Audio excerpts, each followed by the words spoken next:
wait till the world ends. Hello and welcome back to the show. We have a very special guest today. Really excited about this. This is straight from Kenya. Do you say it Absalom? Yes. Yeah, Absalom runs a school. And if you just wouldn't mind, tell us a little bit about the school there. Yes, we had a dream of helping the neediest children in our community. And because it has been so much heavy on our hearts, we purpose to begin it by faith, and we are doing it by faith, looking on God for every detail of provision. And because of what God is able to do, we are so much excited to have so many people who are interested in giving a helping hand to everyone who needs the support from God. No, what is the school called? Is Davis Mercy? What is the school name? The name of the school is the Davis Mercy School. And you The Davis Mercy School. and you teach the kids and you feed the kids too, I believe. Is that correct? Yes. And you also this is an outreach mission as well, correct? Yes.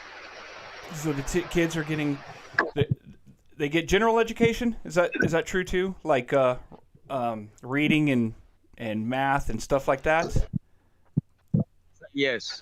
So you get general education. You get the kids get fed, especially like he said, the neediest of all the children. So they at least the parents know that they're going to have a meal when they go to the school. They're going to get educated, and on top of that, they're also going to learn about Christ. It sounds like just an awesome program you got going there. And I know that I've known Absalom for a few years now. And, Yes.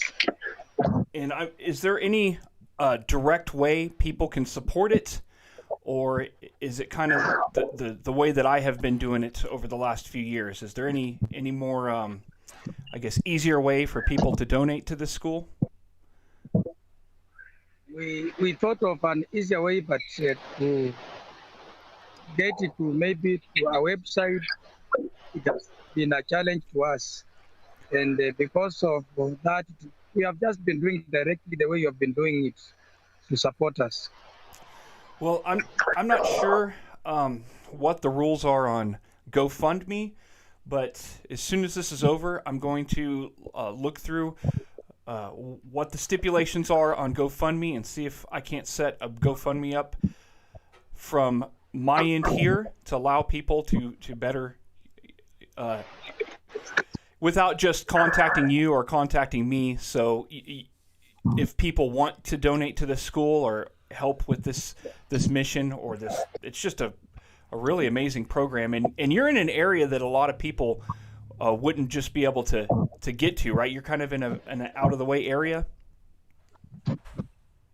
Yeah. Doing that would be very good for us here, because we can't do it the way you are telling me. You can go to GoFundMe. It's not.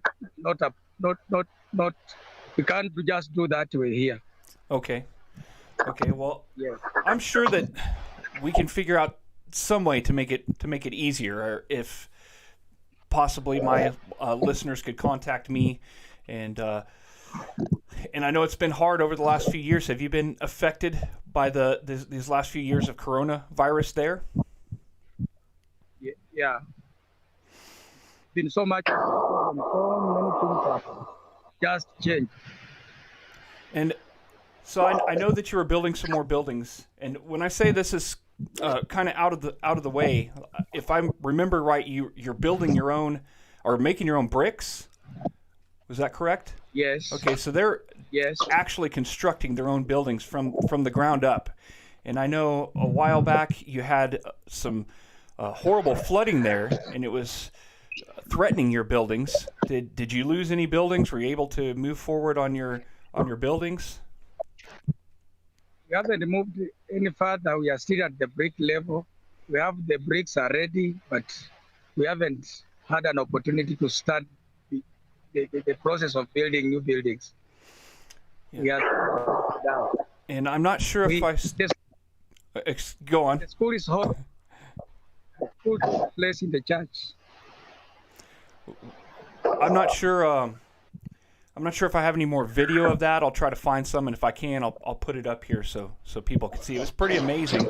They're trying to build these buildings, and they were digging irrigation ditches to direct the water away from them. But from the video I saw, it looked like they were quite in danger. Like when you have your floods there's quite a possibility of you losing your infrastructure there for your school.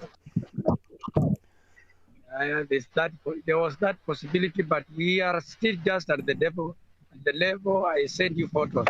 Mm-hmm. Mm-hmm. Yeah, I'm sure I still have those. I'll put them up. So I notice you guys do a lot of. I've seen photos of church services. Do you guys get other missionaries, like missionaries from the West, like from America or anything like that? Do you get missionaries there very often? No, we have never had missionaries come to the ground.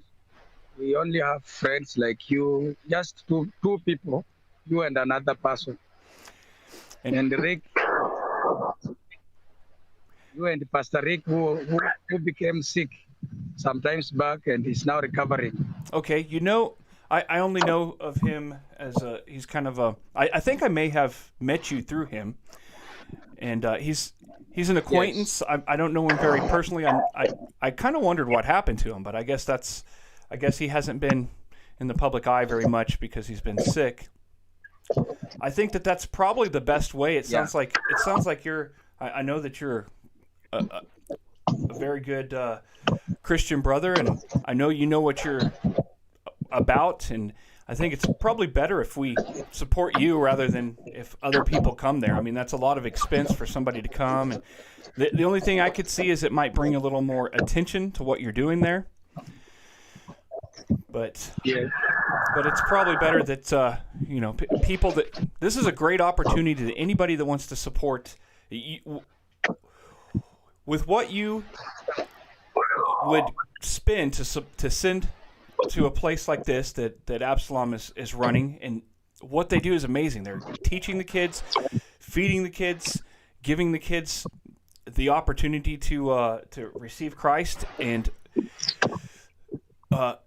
you'd be amazed just how far your support could go and how much it can actually impact people. And is there anything you would want to say, or anything that you're specific issue that you're having there?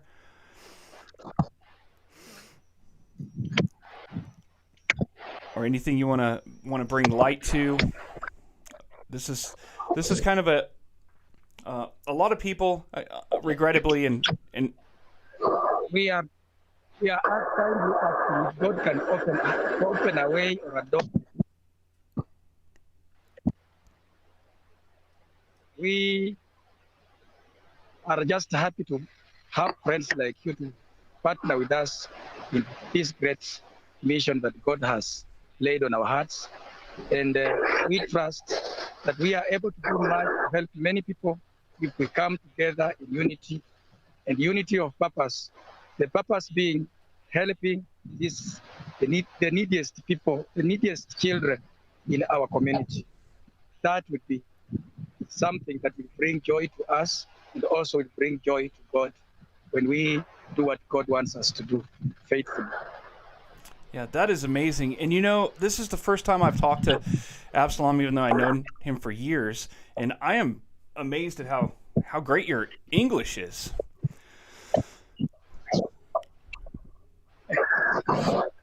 So is that something that you learned in school there?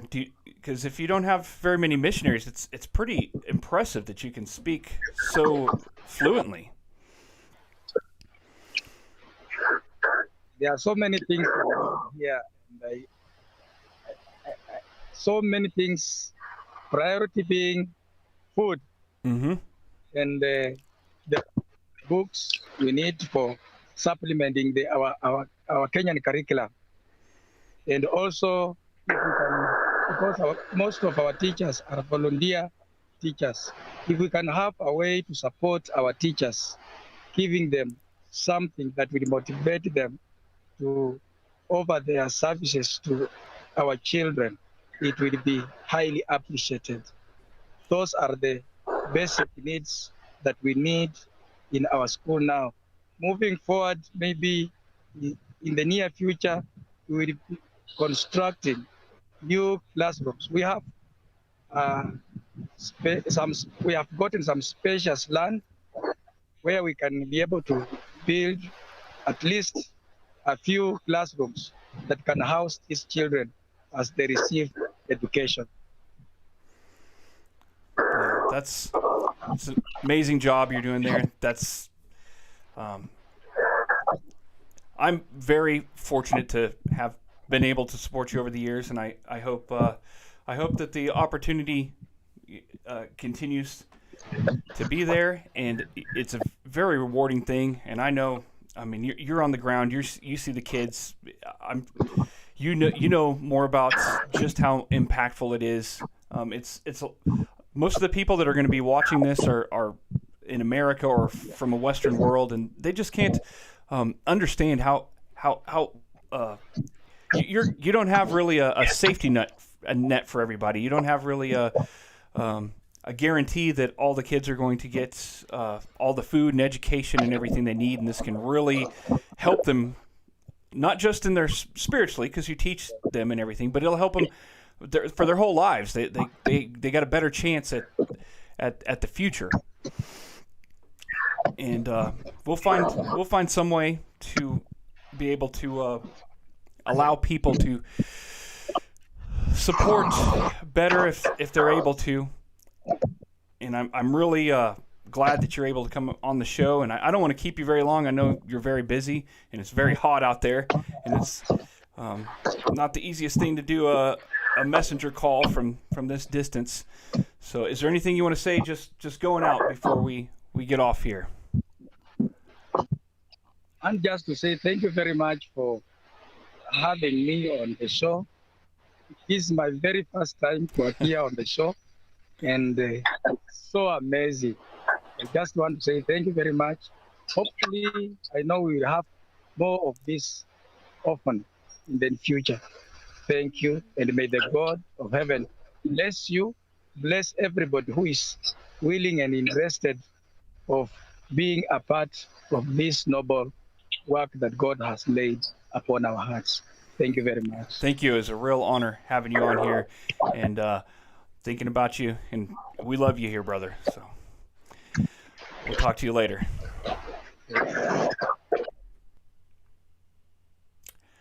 Wow. Great guy, Absalom, and great program he's running there. I've known him for many years. We've exchanged lots of messages, lots of pictures,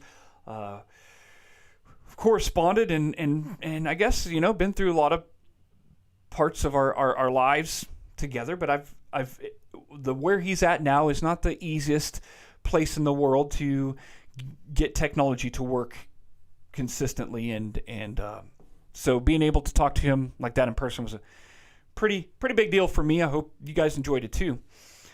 I wanted to focus on his school and his mission there, and maybe at some other point there's a lot of other questions I would have for him, but that's another thing is here in westernized countries and very prosperous countries here in America, like us in America, we're the most privileged, rich, even the poorest people in this country are the richest people, freest, you could go on and on of any people that have ever lived on the planet and that live on the planet today. Maybe not next time, but one of the podcasts I do in the near future, I'm going to go through the way other cultures, other people live. And so there's a tendency to believe that your way is kind of the only perspective to look at things. And I'm not going to say reality, because there's only one reality established by God and from the beginning, not going left or right. And it's the same now, just like it was the same a long time ago. And you might think you're really smart and have examples of how God's a liar and God changed, and we can get into that later. There's an answer for everything. To every man have an answer, and I do. So I'm not afraid of that topic. But I'm reminded of a book I read called Into the Wild, where a young man by the name of Chris McCandless, he very sharp guy. His father was a rocket scientist. Graduates high school or graduates college, and he lives very austere from the beginning, very Spartan-esque. He has milk crates for a chair and just has a pad on the floor, and so one day he just decides after he graduates college to just go out on the road, and he loses his car very, very early on, so he just starts walking, and he meets this under society, or it brings it to light. Here in America, an under society of, they like to be called tramps. In fact, the guy renames himself Alexander Supertramp. Or rubber tramps. I don't want to say homeless, because that has things that don't go in line with our particular mode of life, what we deem the way people should live. They tend to give negative connotations to them. So, I mean, they don't have a home, or their car is their home, but they live that way by choice, not because they're scraping the bottom of the barrel, not because they're depressed and down and out, but because they live a freer life. They're not caught up in materialistic greed, and they don't keep up with the Joneses, and they don't have to, a lot of the stress that we do, and they do. I mean, they have jobs. They work in migrant labor, or they make wares to sell, or they earn their living. They don't go around, panhandling and cheating and stealing, though that might be the perspective if you saw somebody who lives out of their car or van. So, and they have communities, and they meet, like, there's a big meeting once a year, and I think it was only once a year in California. There's a place called the Flats, where there's a naval base, and they bulldozed all the houses, buildings down, and now there's just a bunch of flat concrete, and they set up camps and tents and shops and stores, and they deal and they trade, and they're just like you and me. Their fathers, their husbands, their children, their uncles, their friends, and they reestablish relationships, make new ones, and strengthen their community. And that is happening under most of our noses, mainly because we got them way up in the air. And so that was the first time that I kind of thought, there's people that live a different way, a way that we would think, that we would take pity on even. But it's not any less than us. It's different. It's different, and I would like to do more interviews with. I got friends a few other places in the world, and there's still an upcoming. It's just a scheduling thing. I got a friend in Uganda that'll be on at some point. She's a very awesome person. I've known her for 8 years, 5 to 8 years, somewhere in between there. I know that my son was not yet probably even thought of before. He's 5 years old. So anyways, to give a different perspective, to see other people's reality and try to put yourself in there, not in a sympathetic way, but in an empathetic way and a vicarious way, so that you can realize. See, that goes along with something I was thinking about churches today. I heard a argument about very strict Pentecostal churches and wearing dresses, and how there's really no. I mean, there are Pentecostal people that believe that that if a woman doesn't wear a jeans pants with no crotch in it, that's not a dress. It's very. I've seen some of these jean dresses that are fancier than any of the name brand. I don't. I'll go get some very out there liberal brands like Rue 21 that you'd ever see, and it's very. If you're going for no vanity, that's not what you should be going for. It's like get as close to pants as we possibly can without actually being it, because we have a very strict law against that. We do. God doesn't really. And so I was thinking, my view on that is there's nothing wrong with that. If that's how you want to show your dedication, that's your personal conviction, that's how you should dress for God, then that's fine. And if that's what you believed, that's what you were doing, then that would be fine too. But when you get offended by somebody else wearing very womanly clothes, definitely female, not masculine at all, but that are, that have an inseam, then and you get offended, and even would say that you're going to hell because of it. At that point, it's not. You're not expressing your own personal convictions. You don't want people to do the godly thing. You want people to do your thing. So there's a lot of different ways Christians can live too. And I'm not going to be one of those people that say don't judge, because it clearly says to judge in the Bible. It says not to judge non-believers too harsh. Jesus himself did not. When people say Jesus said don't judge, he didn't say don't judge. He said don't judge, lest ye be judged by the same measure. Don't judge, lest ye be judged too. For the same measure which you judge, so will you be judged. So take the plank out of your eye, and then help your brother, sister, take the mote out of their eye.